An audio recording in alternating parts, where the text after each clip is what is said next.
March 18 Akkitham Achuthan Namboothiri ജന്മദിനം. വിശ്വമാനവികതയിലൂന്നിയ കവിതകളിലൂടെ മലയാള കവിതയെ കാൽപ്പനിക ലോകത്തുനിന്ന് ആധുനികതയിലേക്കു നയിച്ച ജ്ഞാനപീഠമേറിയ മലയാളത്തിൻ്റെ മഹാകവി അക്കിത്തം അച്യുതൻ നമ്പൂതിരി 1926 മാർച്ച് 18 പഴയ പൊന്നാനി താലൂക്കിലെ കുമരനെല്ലൂരിൽ അക്കിത്തം വാസുദേവൻ നമ്പൂതിരിയുടെ മകനായി ജനിച്ചു.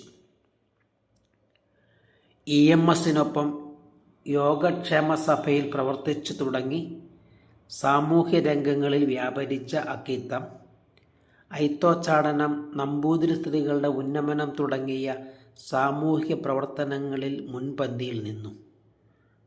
1956 മുതൽ 85 വരെ ആകാശവാണിയിൽ എഡിറ്ററായി സേവനമനുഷ്ഠിച്ചു. 8-ാം വയസ്സിൽ കവിതകൾ എഴുതി തുടങ്ങിയ അദ്ദേഹം 20-ാം നൂറ്റാണ്ടിൻ്റെ ഇതിഹാസം, വെണ്ണക്കല്ലിൻ്റെ കഥ, ബലിദർശനം തുടങ്ങി 40ഓളം കൃതികൾ എഴുതി. വെളിച്ചം ദുഃഖമാണുണ്ണി, തമസല്ലോ സുഖപ്രദം എന്ന വരികൾ ഉൾക്കൊള്ളുന്ന 20-ാം നൂറ്റാണ്ടിൻ്റെ ഇതിഹാസം എന്ന കാവ്യം മലയാള കവിതയിലെ ആധുനിക ഘട്ടത്തിന് തുടക്കം കുറിച്ച കൃതിയാണ്. ഉണ്ണി നമ്പൂതിരി യോഗക്ഷേമം, മംഗളോദയം തുടങ്ങിയ പ്രസിദ്ധീകരണങ്ങളുടെ ചുമതലയും വഹിച്ചിട്ടുണ്ട്.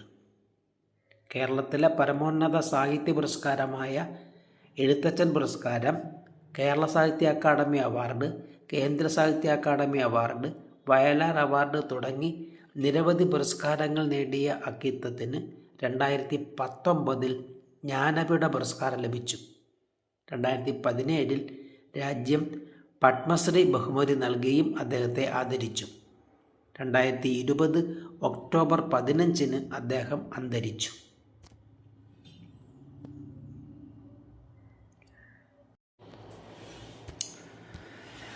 അലക്സി ലിയനോവ് ബഹിരാകാശത്ത് നടന്നു.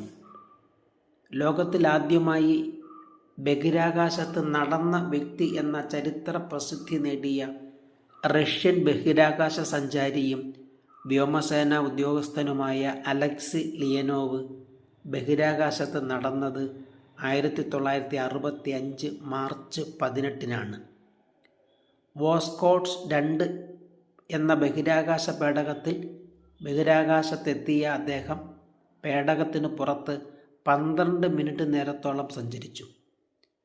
1957 സ്പുട്നിക് എന്ന ഉപഗ്രഹം വിക്ഷേപിച്ചും 1961 ആദ്യമായി മനുഷ്യനെ ബഹിരാകാശത്ത് എത്തിച്ചും ബഹിരാകാശ ഗവേഷണ രംഗത്ത് ചരിത്രം സൃഷ്ടിച്ച സോവിയറ്റ് യൂണിയൻ്റെ മറ്റൊരു നേട്ടമായിരുന്നു അലക്സി ലിയനോവിൻ്റെ ബഹിരാകാശത്തുള്ള നടത്തം.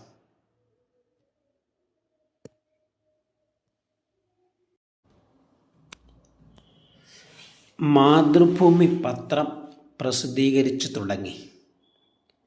കേരളീയരുടെ സാമൂഹ്യ സാംസ്കാരിക ജീവിതത്തിൽ വലിയ സ്വാധീനം ചെലുത്തിയ പത്രമായ മാതൃഭൂമി 1923 മാർച്ച് 18 പ്രസിദ്ധീകരണം ആരംഭിച്ചു.